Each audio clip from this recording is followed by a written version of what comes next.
chers amis, chers camarades,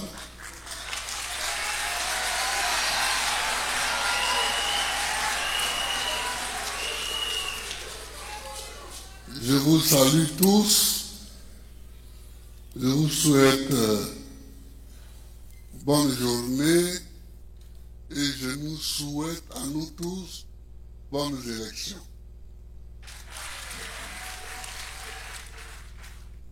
J'ai écouté le discours de mes deux voisins de gauche et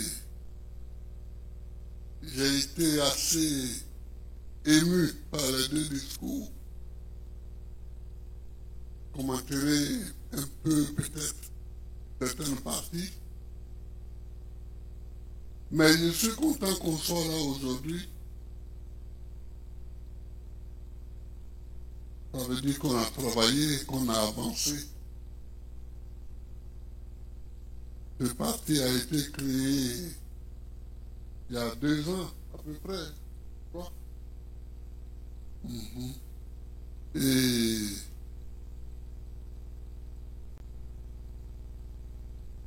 il est présent. Et il est présent dans la Côte d'Ivoire. Et c'est un bonheur,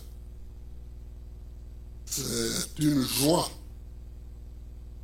On est fiers que ce parti si jeune soit si présent. Je remercie tous ceux qui ont travaillé à sa présence.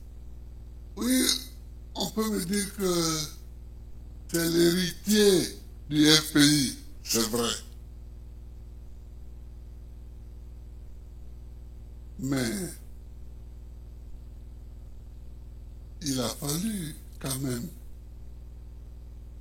qu'on attende une nouvelle confirmation du ministère de l'Intérieur. Il a fallu des moments d'angoisse pour voir si celui qui prétendait diriger ce parti n'était pas d'emblée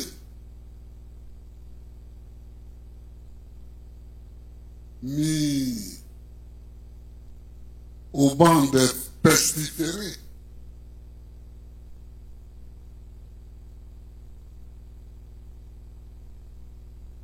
Il a fallu circuler, faire circuler les militants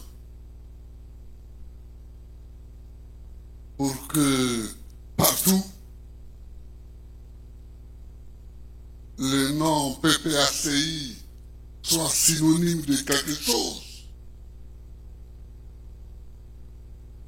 soit synonyme d'un combat qui ne devait jamais cesser.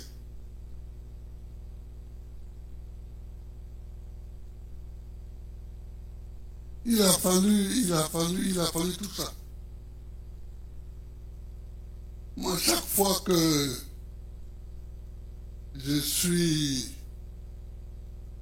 devant des militants,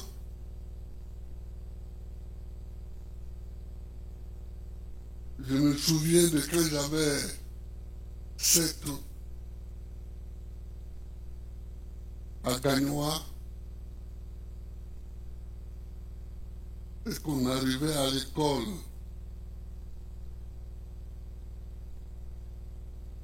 un lundi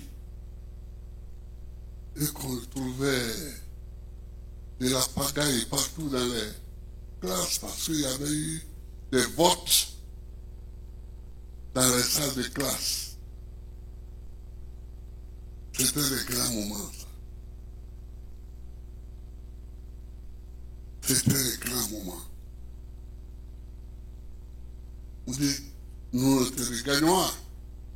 Donc, nos grands noms là-bas, on dit Djangabay. Et ici, Guégué Capri est là. Sokri Marcel ici.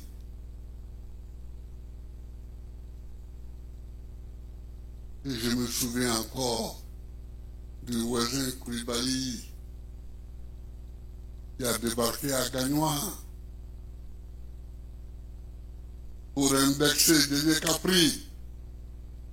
Vous dites ce Dédé Capri là, il sautille comme un cabri.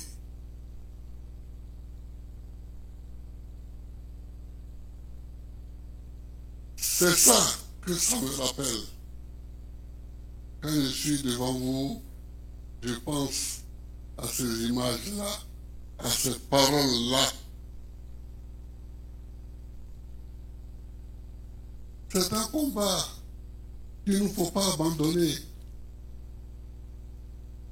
Nous ne devons pas abandonner la bataille pour la liberté en Côte d'Ivoire.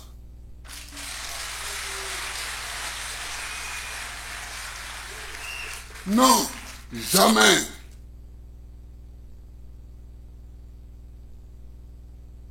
La liberté en Côte d'Ivoire, nous ne devons pas l'abandonner.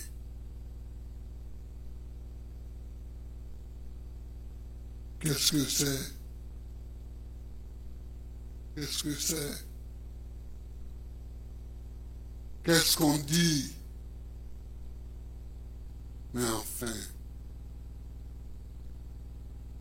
Enfin quoi? Enfin quoi? Nous voyons Auguste Denis sur le marché d'Agoville venir faire campagne. C'est la première fois que je voyais un meeting. Je passais, je traversais le marché pour aller à l'école primaire publique. Je vois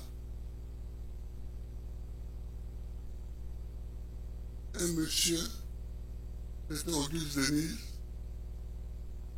monté sur des tables, il parle. Il parle. Et une partie du marché était occupée.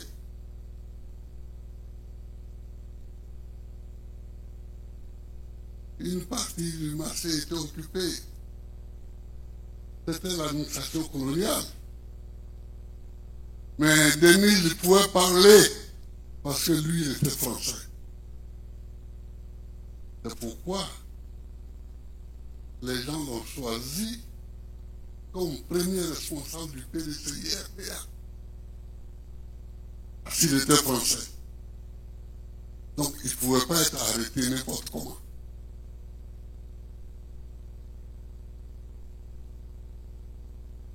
Les autres étaient des indigènes. Donc, ils étaient dans le bureau d'Auguste Denis, mais ce n'était pas eux qui étaient devant. Nous, on a vu ça.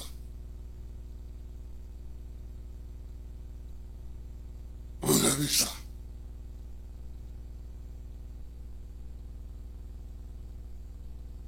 On a vu les voisins Koulibaly marcher à Treichville. On a vu ça. On a vu les Sékou Touré et les Modibo suivre Oufoué à Treichville. On a vu ça. Alors, quand en janvier 1973, on me sort de la prison où j'ai été pendant 2 ans.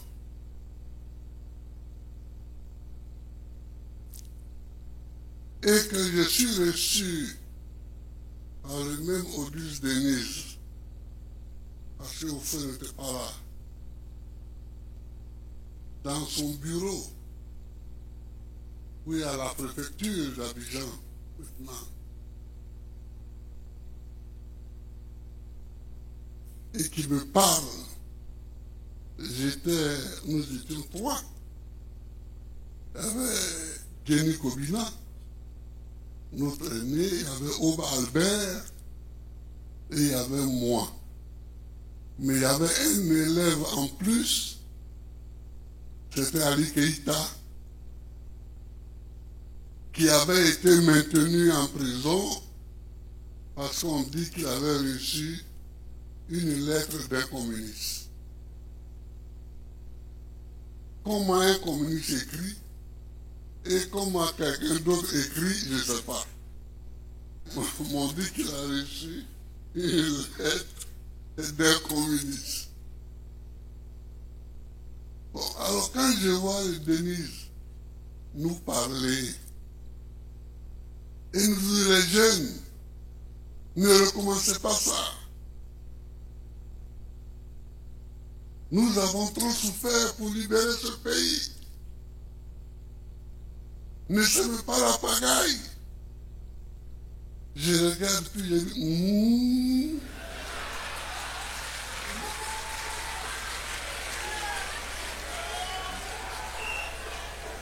C'est le même gars là que moi je voyais à Boville là.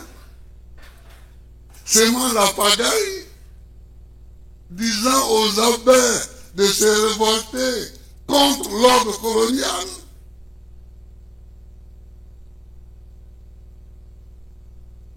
La lutte pour la liberté n'a pas de fin. La démocratie, dans sa conception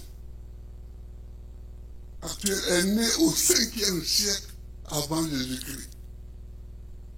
Au 5e siècle, à Athènes.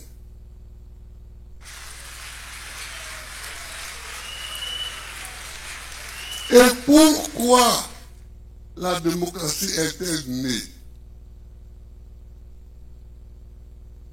Parce que les Grecs ont compris qu'ils sont à Athènes, dans la cité, mais ils ne sont pas d'accord. Le premier constat de la démocratie, c'est de dire on n'est pas d'accord. Et on ne sera jamais d'accord sur tous les problèmes qui vont se présenter à nous. Alors, on fait quoi? Puisqu'on n'est pas d'accord, on n'a pas la même manière de penser, on n'a pas la même manière de voir, on fait comment? C'est ça. Donc, trouvons un moyen pour vivre en tant que concitoyens avec nos divergences. Voilà la naissance de la démocratie. Alors quand les gens disent qu'il faut être d'accord, mais ça n'a jamais existé. Ça n'a jamais existé. Il faut être d'accord comment? Il faut être d'accord comment? Si nous sommes là, on est à Yamé,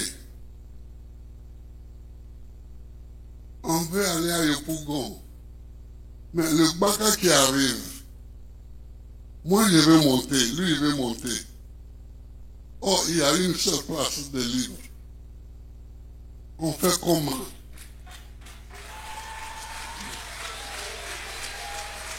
On fait comment? Vous voyez, il ne faut pas aller contre la nature humaine. S'il y a une seule place, que toutes les autres places sont occupées, il y a une seule place de libre.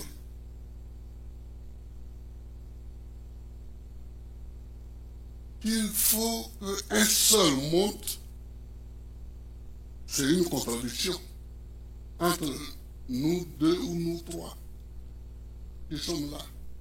Il faudra qu'un monte et les autres vont être frustrés. Mais c'est ça. C'est l'organisation de cette lutte-là, de cette frustration-là. qu'on appelle la démocratie.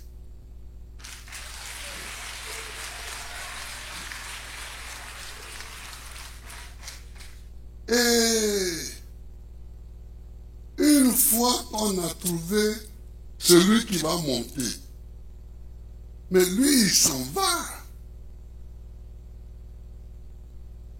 Et nous, on reste, on attend un autre bac.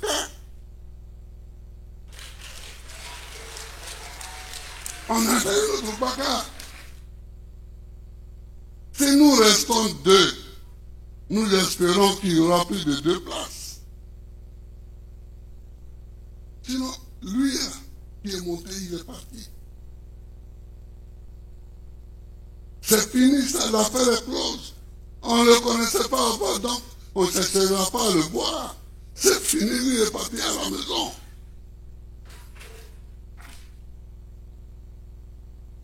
Vous comprenez? Donc, c'est la vie simple. La démocratie, c'est la vie courante. C'est la vie courante.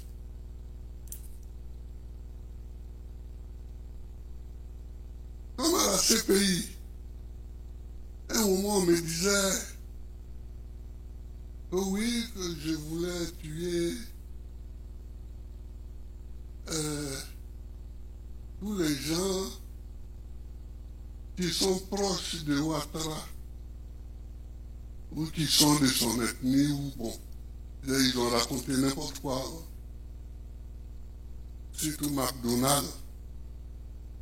Il a raconté n'importe quoi. Alors Agathe Barouin leur a dit, mais chez nous là, on vit dans la cour commune. Une cour commune. Tu construis une maison comme ça, et puis il y a des portes. Chacun vient, il loue. Toi, tu veux ton argent. Donc celui qui vient, il loue là.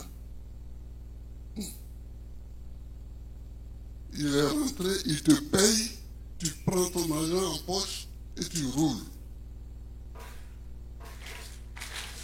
Ton problème n'est pas de savoir s'il est un bateau, s'il est agné, s'il est bêté, s'il est haché, s'il est du là.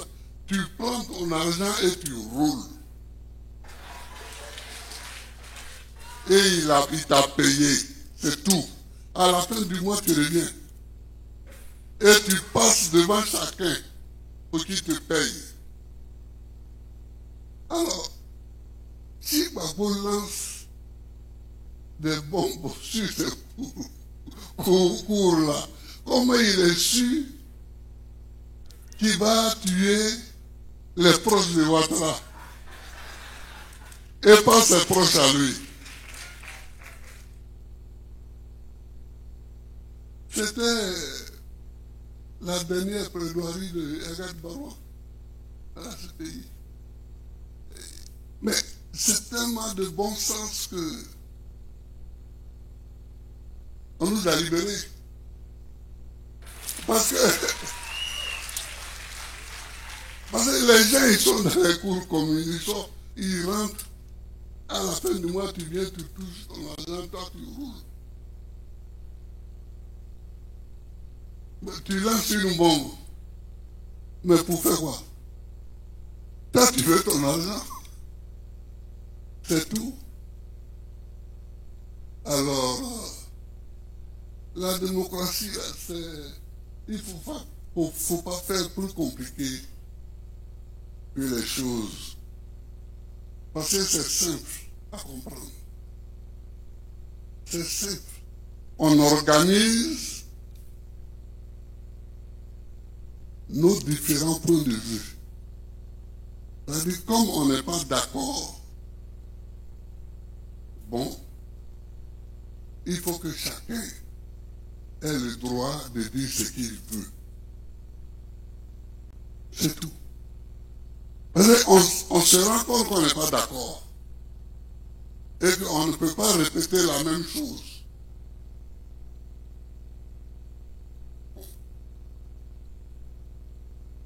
Donc, on affirme que chacun a le droit de dire ce qu'il veut, sauf, et puis on met ce sont ces sauf-là qui deviennent la loi, sauf si ce qu'il va dire nuit à l'intérêt général, on définit l'intérêt général, etc. Mais nous continuons. Alors, surtout ici, où nous sommes plusieurs ethnies, si nous sommes plusieurs ethnies,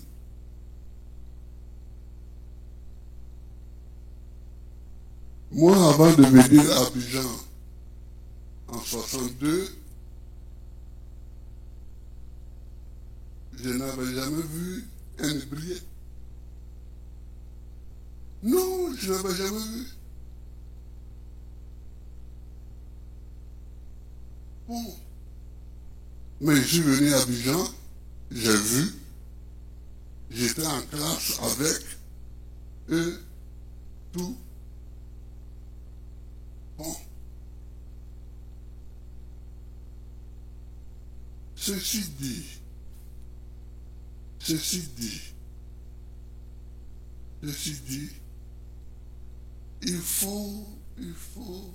faut que la démocratie tienne. Il faut qu'elle tienne. Parce que si elle ne tient pas, nous sommes fichus. Pourquoi nous sommes fichus? Parce que c'est celui qui est le plus fort qui va te frapper et puis lui seul il va parler. Oui, lui seul il vient, il te frappe et puis il parle. C'est le contraire de la démocratie. On a vu un qui est parti de la maison de Modèle. Hein? Il s'en va, il rentre dans la maison, puis il cherche Marie-Odette Lorient. Parce qu'elle a insulté son fétiche.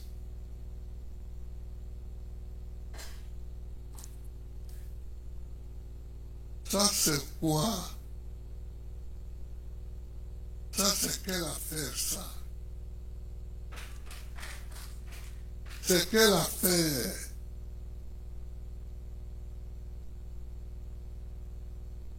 Quelqu'un peut parler? Si vous dites que personne ne peut parler, bon, dites-le clairement, et puis personne ne parle.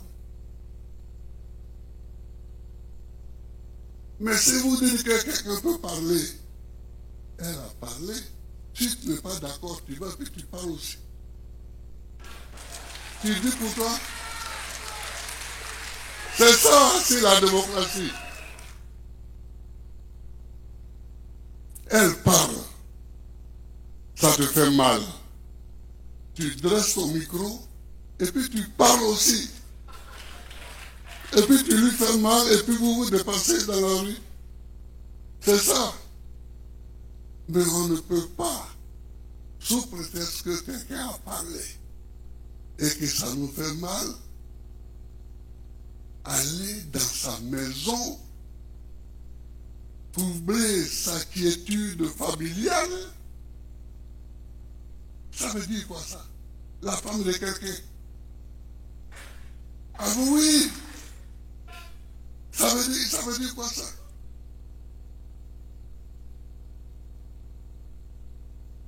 Donc,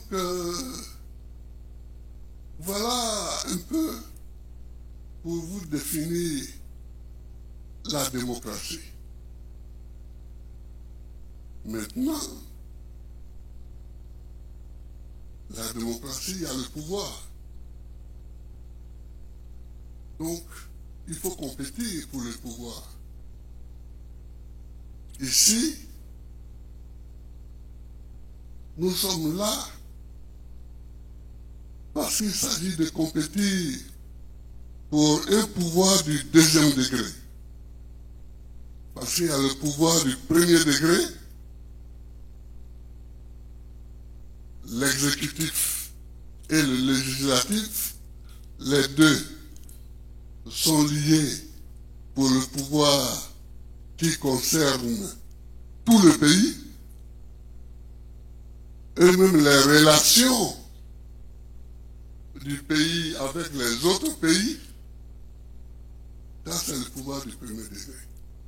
Maintenant, pour le pouvoir du second degré, c'est-à-dire localement, la mairie,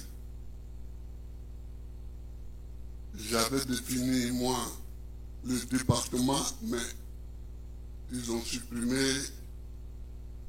Je pense que ce n'est pas bon, que c'est mieux ce que nous avions fait, mais ce n'est pas grave.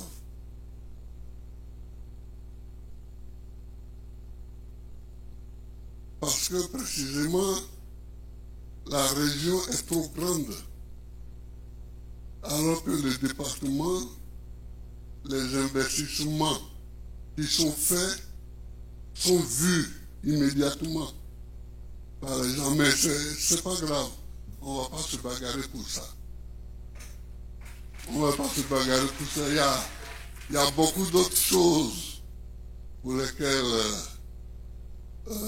on se bagarre. Et puis, j'avais souhaité une communalisation totale. Parce qu'il y a de l'argent disponible. Et cet argent-là, de toutes les façons, on l'utilise pour toutes les communes, tous les villages. Il faut l'utiliser, il faut les donner, créer toutes les communes et puis leur donner ça. C'est pourquoi j'avais fait la communalisation totale. Mais dès qu'ils sont arrivés, ils ont effacé ça, mais ce n'est pas grave. C'est ce qui ne va jamais revenir là. C'est ça qui est grave.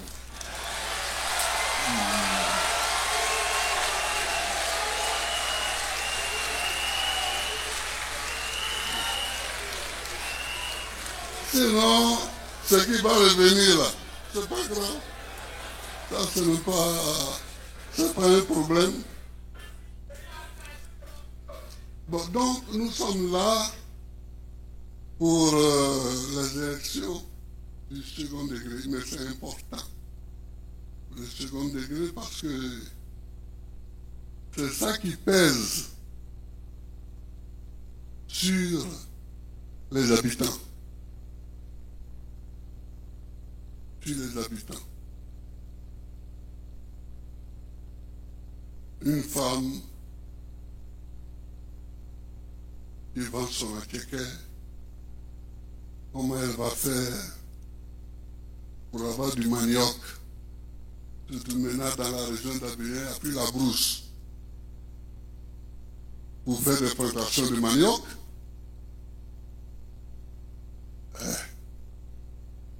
donc il faut gérer ça.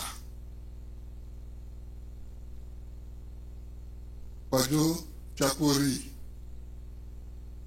toi, avec ton riz rouge que tu plantes là, hier j'ai mangé du riz rouge. Et je vais te demander, la prochaine fois viens à la maison, tu vas m'indiquer où on trouve du riz rouge. Pour ça, je vais demander aux miens de planter ça dans ma cour. Je vais manger du riz rouge. Donc, il faut gérer tous ces problèmes locaux, tous les impôts locaux, toutes les petites taxes locales. Il faut régler tous les petits problèmes qui font que notre vie doit être bien. Mais moi, je me suis souvent fâché contre les gens de ma cour à maman. Je vais là-bas, j'ai une cour grande,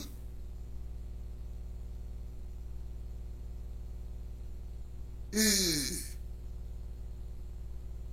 les étrangers qui travaillent dans ma cour, c'est leurs femmes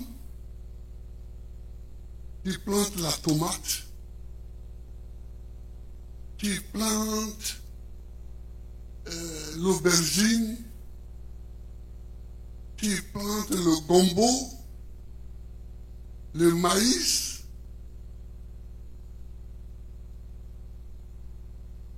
et qui s'en vont vendre ça au marché de maman. Et puis, nos filles qui sont aussi dans la cour là, pour aller acheter ça. Alors j'ai dit, mais vous êtes bêtes ou quoi?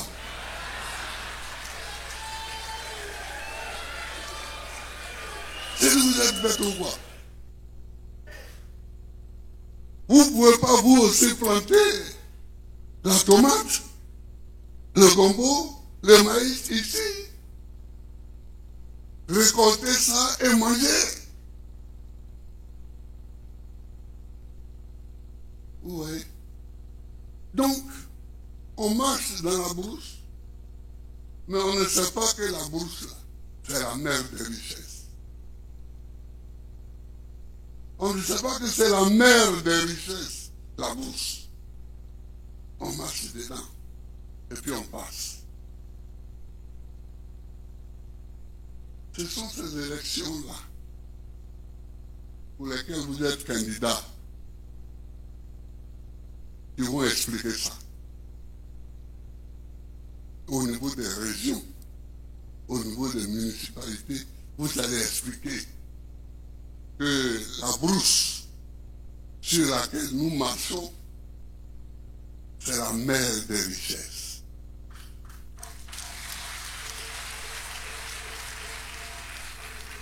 Les piments, les gombos, les aubergines,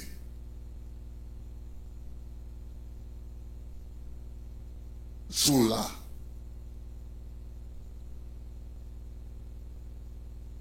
Sont là. Sorokoto est venu chez moi. Grâce à lui, d'ici 2 ans, je ne vais plus acheter de coco. Et il a planté du coco chez moi, partout. Vous comprenez? Donc la terre sur laquelle nous marchons, c'est la mère des richesses. Voilà. Il faut expliquer ça.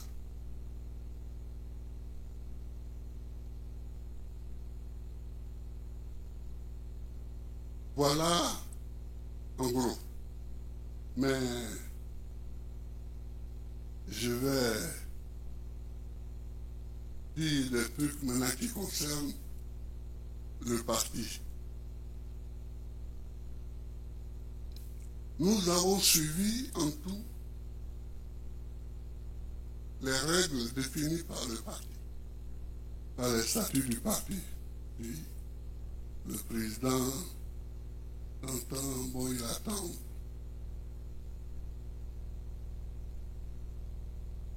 On a désigné des candidats. Il y en a que je souhaitais comme candidat aussi, et ils me suivent. Mais hélas, ils n'étaient pas là. Bon, leurs candidatures n'ont pas été déposées pour des problèmes internes. J'espère que ces problèmes vont être réglés. et que chacun reprendra sa place. Mais ce que je veux dire, c'est qu'il y a eu trop de bavardage. Il y a eu trop de bavardage. Bon, les bavardages, il y en a beaucoup, hein. Il y en a beaucoup. Mais, et moi, j'échappe à ça parce que je ne regarde pas les réseaux sociaux. Mais pour cette fois-ci, c'est les gens qui m'appelaient. 1, 2, 3, président, est-ce que tu as vu? Un tel a dit ça. Président, est-ce que tu as vu? Un tel a dit. J'ai dit, mais je n'ai pas vu. Et parce que je n'ai pas vu, je suis bien.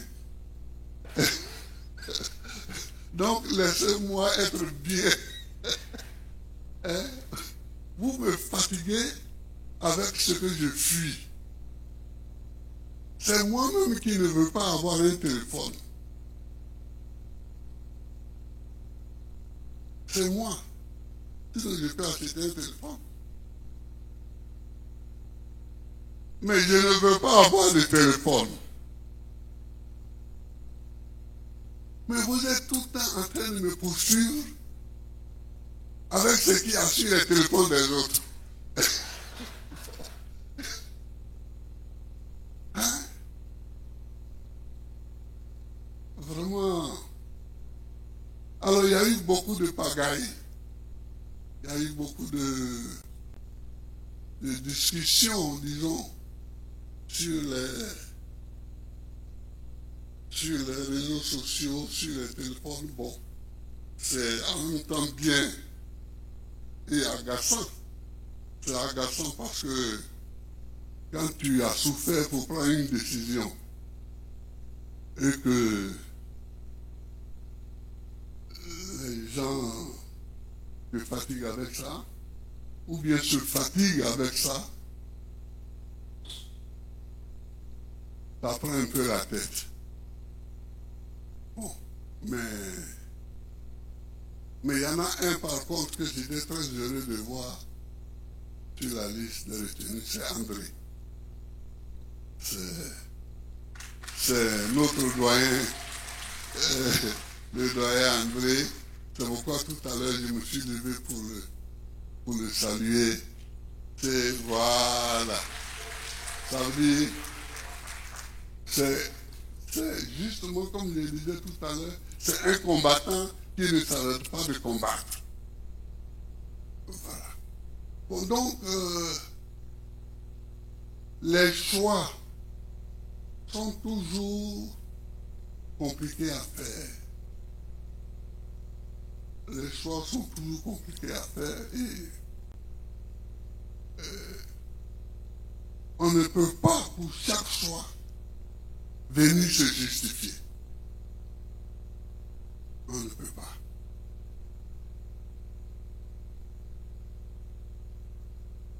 Il y a des endroits où les choses vont de soi. Bon, quand le gars est candidat unique, bon, ça c'est évident que ça va de soi. Mais quand il y a beaucoup de candidats et que chaque candidat se croit investi du pouvoir divin, c'est un peu compliqué. C'est un peu compliqué. Donc, toi qui as la redoutable charge de l'arbitrage, il faut arbitrer avec son cerveau et avec son cœur.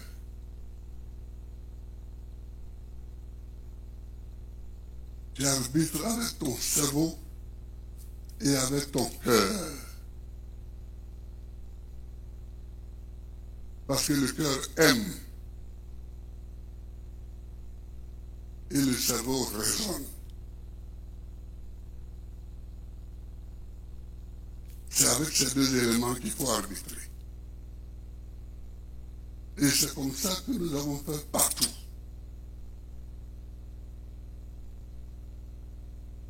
Et nous pensons avoir fait les meilleurs choix que nous pouvions faire au moment où nous les faisions.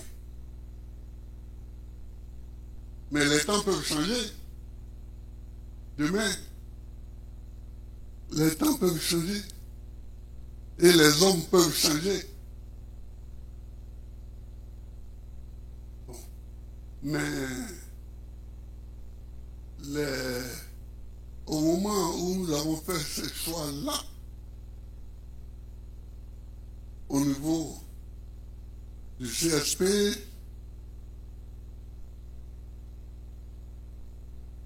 on en a parlé 2 fois même. 2 fois. Mais bon, j'ai attendu longtemps avant de rendre les choses publiques. Mais les choix sont faits. Les choix sont faits. Et il nous faut continuer, il nous faut avancer. Il nous faut continuer, il nous faut avancer. Aller au combat et gagner.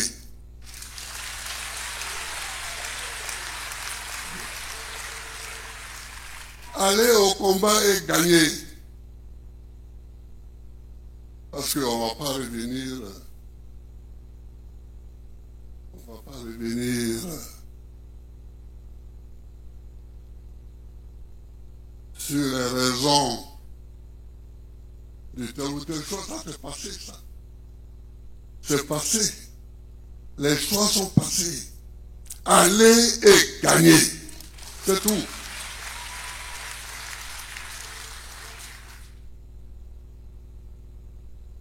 En 1990, je disais à Sangaré, tu sais, nous sommes 4 partis dans l'alliance de la gauche démocratique. Mais c'est nous qui sommes candidats contre Fouet. C'est nous qui gagnerons. J'ai dit, en 90, là, on ne va pas nous déclarer président, quel que soit le résultat. Mais c'est nous qui gagnerons. Tôt ou tard, parce que nous sommes candidats en 90, c'est nous qui gagnerons.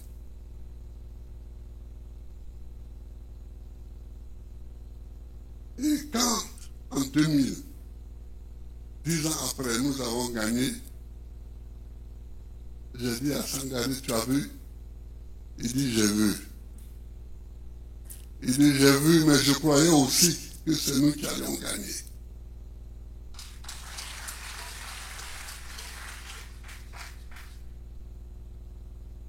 Et nous avons gagné. Mais aussi, ce que je lui ai dit et que je ne vous dis pas, ce qui devait arriver est arrivé.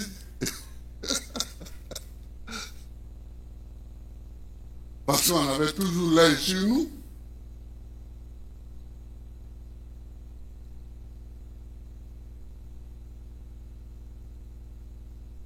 Donc, vous, chers amis, allez et gagnez.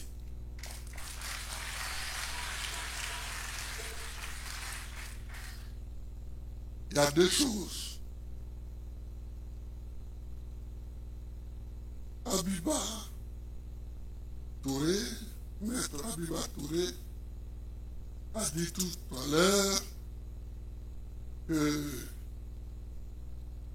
notre adversaire le plus farouche, c'est la fraude.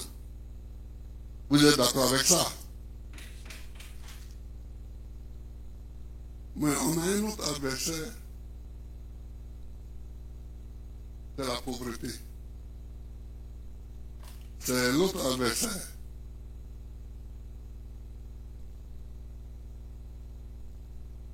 Mais sachez que depuis que nous sommes en politique, la pauvreté a toujours été notre adversaire. Cependant, nous avons gagné beaucoup de batailles. Je me rappelle quand j'allais à Ouagadougou pour l'élection législative, je ne sais pas combien j'avais, mais pour ne pas être tenté de dilapider le peu que j'avais en poche, c'est pour vous montrer si c'était beaucoup. Je l'avais en poche, j'ai donné ça à Kaoro, la femme à l'époque de Sangaré. J'ai dit, Kaoro, garde l'argent là. Comme ça, je ne vais pas dépenser n'importe comment. On est parti et on a gagné. On est parti et on a gagné. On n'avait pas d'argent. C'est-à-dire que ces adversaires-là, la fraude et la pauvreté sont là toujours, mais nous tenons toujours. Mais nous tenons toujours.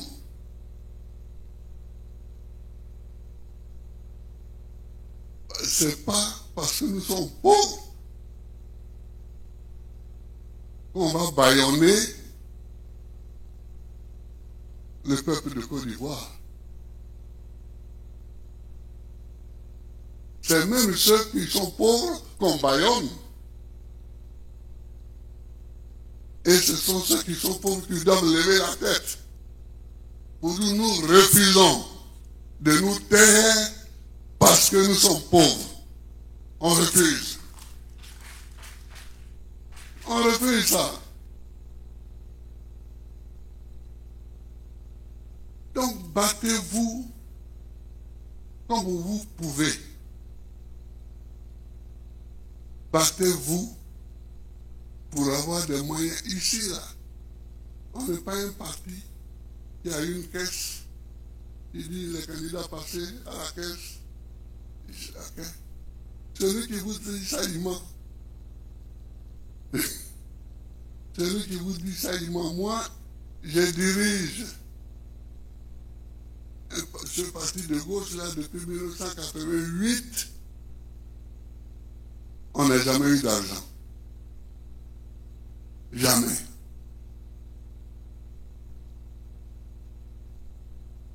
Et à cause de ce que nous sommes, même quand nous étions au pouvoir, nous n'avons pas beaucoup d'argent. On en avait un peu parce que on était ministre, on était président, mais nos adversaires même avaient plus que nous. Donc allez et gagnez. Allez et gagnez. Ça, c'est la première des choses. Nos adversaires. La fraude et la pauvreté. La deuxième chose, c'est le safe.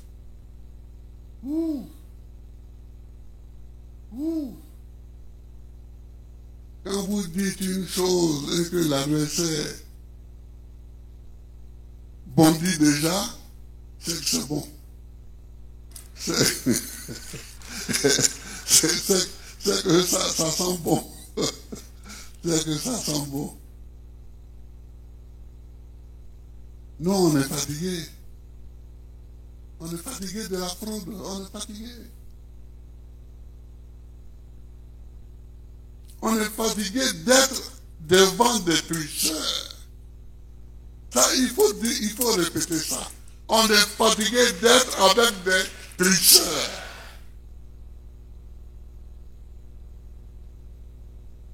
Là, quand même, on n'a même plus besoin d'aller voter. Normalement, si on suit leur plan, on n'a plus besoin d'aller voter. Tout est calculé déjà. Enfin, arrêtez-moi ça un jour. Arrêtez-moi ça un jour. Les amis, faites du corps à corps. Faites du corps à corps. Il faut que nos amis, Madame la Présidente, qui vont être dans les différentes régions, il faut qu'ils soient vigilants.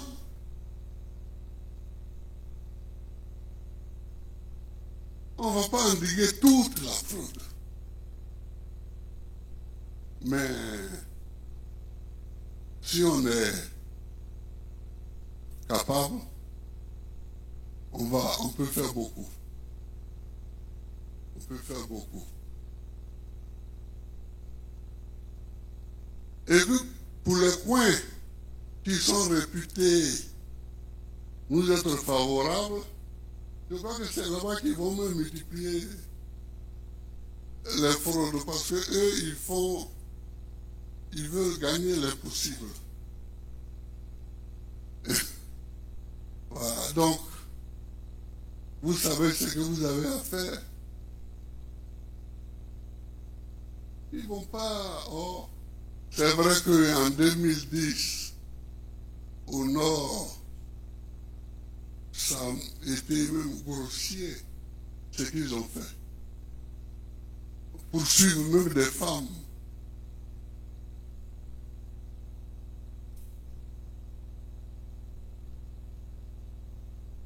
Sortir les gens des bureaux de vote. Et puis comme ils ne sont pas lettrés, ceux qui étaient armés, alors ils remplissent les bureaux de vote, mais de façon insensée. De façon insensée. Si on dit inscrit 100, et ils mettent 100 parce qu'il faut mettre un chiffre, et puis ils peuvent mettre votant 350.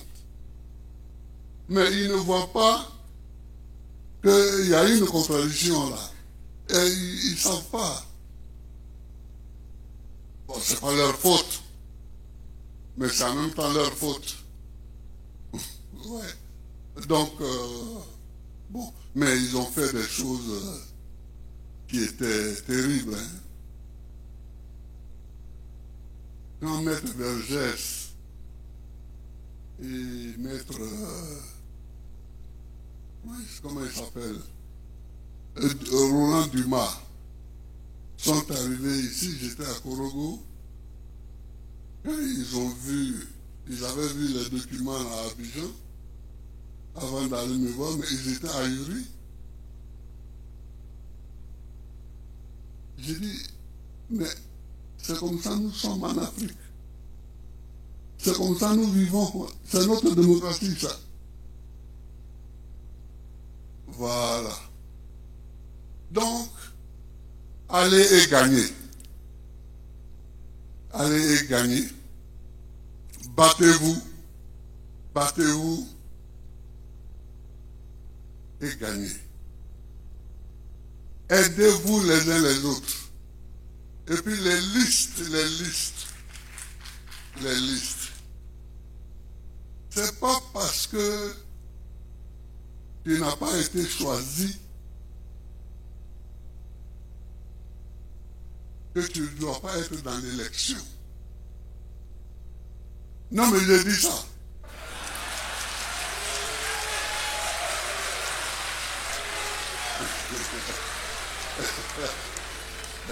J'ai dit ça.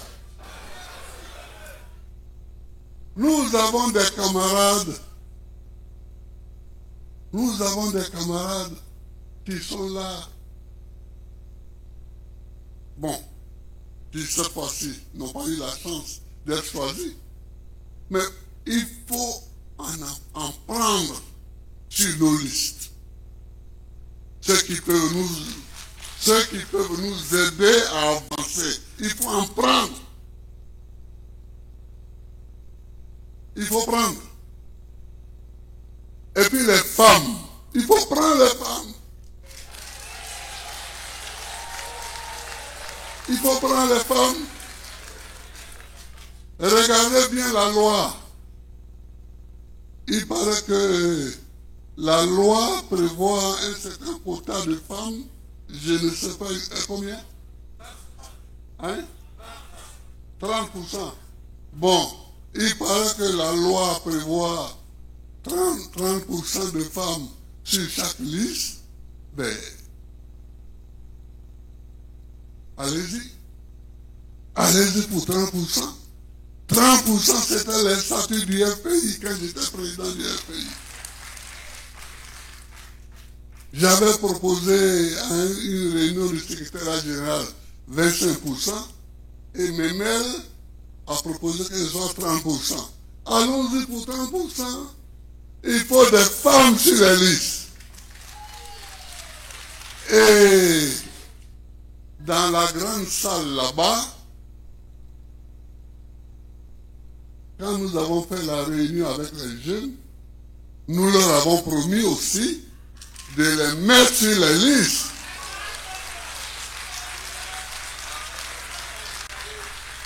Donc, les femmes, qui a oublié? Moi, je n'oublie pas, hein? Moi, je n'oublie pas.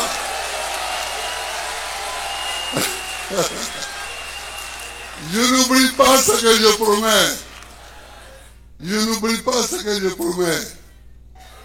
Les jeunes, on leur a promis qu'ils vont sur les listes. Mettez-les sur les listes. Mettez-les sur les listes. Les femmes, 30%, selon la loi, mettez 30% de femmes sur les listes. C'est comme ça que les listes peuvent être vigoureuses et attrayantes.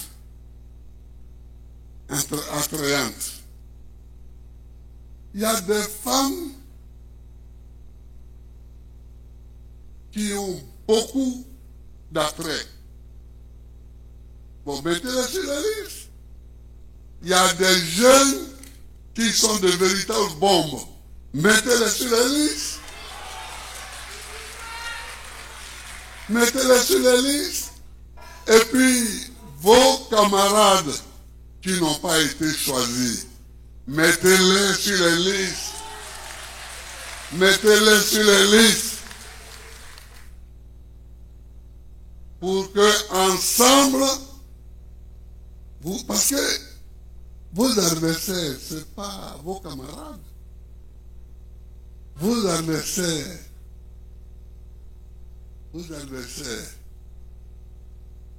c'est d'autres que vous voyez.